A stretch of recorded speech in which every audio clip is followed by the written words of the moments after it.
कहते हैं सोमवार के दिन की अष्टमी पढ़ने पर, कौन से दिन? सोमवार के दिन कौन सी तिथि? जम के बोलो, अष्टमी। सोमवार के दिन अगर अष्टमी तिथि पड़े और उस दिन अगर 5 बेलपत्र भगवान शिव को समर्पित कर दी जाए तो व्यक्ति जो सोचकर, जिस कामना से, जिस मनवांछित फल के लिए बेलपत्र चढ़ाता है, उसकी वो कामना मात्र 3 महीने में पूरी हो जाती है। मात्र 3 महीने। एक बात बहुत सुंदर है, ध्यान रखिएगा थोड़ा सा। कभी अगर मौका लगे, सोमवार की अष्टमी पड़ जाए, क्या पड़ जाए सोमवार की? जम के बोलो जरा, अष्टमी। या तो सोमवार की अष्टमी पड़ जाए, या हर महीने शिवरात्रि आती है, हर महीने आती है, या तो सोमवार की अष्टमी पड़ जाए या फिर सोमवार की शिवरात्रि पड़ जाए, हर महीने आती है। प्रयास करना कहीं से देसी गाय का दूध मिल जाए, थोड़ा सा दूध देसी गाय का मिल जाए, थोड़ा सा दूध देसी गाय का, थोड़ा सा दूध अगर प्राप्त हो जाए, बेलपत्री के पत्ते से दूध कटोरी में लेकर, मात्र बेलपत्री के पत्रे से एक एक बूंद, अगर दूध आप एक बूंद अगर ज्यादा ना मिला हो, 1 चम्मच भी अगर आपको दूध देसी गाय का मिल गया हो, और सोमवार की अष्टमी पड़ जाए या सोमवार की, जम के बोलो, शिवरात्रि पड़ जाए, उसमें केवल अगर देसी गाय का दूध मिल जाए, जर्सी गाय का नहीं हो, देसी गाय का अगर दूध मिल जाए, बेलपत्री के पत्ते से, तुम्हारे घर के अंदर अगर शिवलिंग है या मंदिर में शिवलिंग है या तुम्हारे नजदीक में कोई शिवलिंग है, उस पर बूंद बूंद, एक एक बूंद अगर शिवलिंग पर दूध समर्पित कर रहे हो, श्री शिवाय नमस्तुभ्यम, नमः शिवाय, या षडाक्षर मंत्र ओम नमः शिवाय, या 33 अक्षर का मंत्र महामृत्युंजय मंत्र, इसका स्मरण कर कर शिव जी पर देसी गाय का दूध समर्पित कर कर इस बेलपत्री को अशोक सुंदरी वाली जगह पर अगर आप समर्पित कर देते हैं, फिर आप जिस भी चीज के लिए अप्लाई करें, मेरा देवाधिदेव महादेव आपका हाथ पकड़कर खींचकर आगे बढ़ा ही दे। मेहनत करना, कर्म पूरा करना, पढ़ाई अच्छी करना, और पढ़ाई के साथ में विद्या अध्ययन करने के साथ में, अच्छी मेहनत के साथ में देसी गाय का दूध भगवान शंकर को समर्पित करना, भगवान शंकर को समर्पित करना, देसी गाय का दूध धीरे धीरे धीरे धीरे समर्पित करना, भावों के साथ आप समर्पित करें। देसी गाय का दूध एक एक बूंद समर्पित करिए, धीरे धीरे समर्पित करो। और देसी गाय का दूध जब धीरे धीरे समर्पित करें, बड़े रास्ते से, आनंद से धीरे धीरे जब आप समर्पित करेंगे, बेलपत्री वही दूध में सनी हुई बेलपत्र अशोक सुंदरी वाली जगह पर, उस समय पर डंडी का भाग शिवलिंग की ओर नहीं होना चाहिए, उस समय पर डंडी का भाग जहाँ से पानी बहकर जाता है अशोक सुंदरी की ओर से, वहाँ पर होना चाहिए। कार्य में सफलता मिलती ही है। शिव तत्व को धारण कर। सोमवार की अष्टमी का मतलब आपको इंदौर की कथा में बताया था, जिस दिन शंकर और पार्वती के मिलन का दिवस हो, और केवल एक माता पार्वती के अकेले मिलन का नहीं, 64 योगनिया तक भगवान शंकर से मिलने के लिए आती है।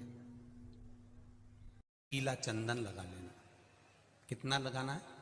बीच वाला जो पत्ता है उस पर पीला चंदन। जब आपको लगे कि मेरा जीवन बहुत कष्टमय है, अब ये रोग, अब ये कष्ट दूर ही नहीं हो रहा, अब ये आए दिन तकलीफ पर तकलीफ बढ़ती जा रही है, आए दिन रोग, बीमारी, पैसा घर में बच नहीं रहा, बहुत कष्टमय जीवन है, इसमें लगाओ पीला चंदन बेलपत्री की बीज पत्ती पर। महाराज,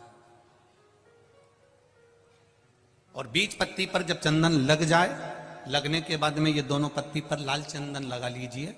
इन दोनों पत्ती के बीच में जो डंडी का भाग होता है, आपको कहा था, आपको स्मरण में होगा शायद, हमने जब बेलपत्री की महत्वता बताई थी तो उस बेलपत्री की महत्वता में कहा था ब्रह्मा विष्णु महेश ये 3 हैं, बोला था। बीच में ये बड़ी पत्ती से लेकर जो 2 पत्तियां होती हैं, इनके बीच में जो जगह बचती है, इसमें मां पार्वती के 64 योगनियां, मां पार्वती अपनी पूर्ण सिद्धि के साथ में जितनी भी देवी के स्वरूप हैं, वो माता 64 योगनियां देवी के स्वरूप में यहां पर विराजमान होती हैं। 2 पत्ती के नीचे से जो डंडी होती है नीचे तक, ये पूरी डंडी में 33 कोटि देवी देवताओं विराजमान होते हैं इस पूरी डंडी के अंदर। तो ये बीच वाली पत्ती है, ये जो बीच वाली पत्ती का जो भाग होता है, इस पत्ती के भाग में शहद का प्रयोग कर कर, यहां पीला चंदन, लाल चंदन, लाल चंदन, शहद का प्रयोग कर कर, इसी तरह से पकड़कर ये बेलपत्री की जो डंडी है वो अशुक सुंदरी पर जब आप समर्पित करें तो जहां से जल बहता है उस ओर पर इस पत्ती को चढ़ाकर केवल आपके हृदय की बात कहकर देवाधिदेव महादेव से कोई भी शिव जी का मंत्र, पंचाक्षर नमः शिवाय, षडाक्षर ओम नमः शिवाय, श्री शिवाय नमस्तुभ्यम, या महामृत्युंजय मंत्र, जो शिव का मंत्र हो आपके पास में, उसको बोलते हुए देवाधिदेव महादेव को धीरे धीरे जल की धार चढ़ाना प्रारंभ करो। जल की धार जब पूर्ण होने लगे, उसमें थोड़ा जल बचे, तब अशोक सुंदरी पर जो तुमने बेलपत्र चढ़ाई है वहां उस जलधार को चढ़ाए। ये प्रयोग आपको केवल सोमवार की अष्टमी पढ़ने पर ही करना है। कौन से दिन करेंगे? जम के बोलिए जरा। सोमवार की अष्टमी पढ़ने पर यह प्रयोग करें और जल चढ़ाकर बाबा से विनती कर कर उसी बेलपत्र को वापस उठाकर कहीं जलाशय में या किसी पेड़ के नीचे विसर्जन कर दें और 1 लोटा जल वहां भी चढ़ा दें। बस निवेदन कर कर आ जाइए, मेरा बाबा 3 माह के अंदर हाथ जरूर पकड़ेगा और आपको दलदल से बाहर निकाल देगा। बात और आपसे कहेंगे, उतारिएगा। जिसके शरीर में सफेद चमड़ी पड़ने लगती है, चर्म रोग हो जाता है, या चेहरे पर आंख के पास में पूरा कालापन आ जाता है, उसको हमेशा याद रखना है, लाल चंदन का लेपन पीपल के पत्ते पर करिए। काय पर करना है? पीपल के पत्ते पर लाल चंदन का लेपन करिए। लेपन कर कर सोमवार की अष्टमी के दिन उसको लेपन कर कर वापिस निकाल कर शंकर भगवान पर उसका धीरे धीरे त्रिपुंड बनाकर लेपन करना प्रारंभ करिए।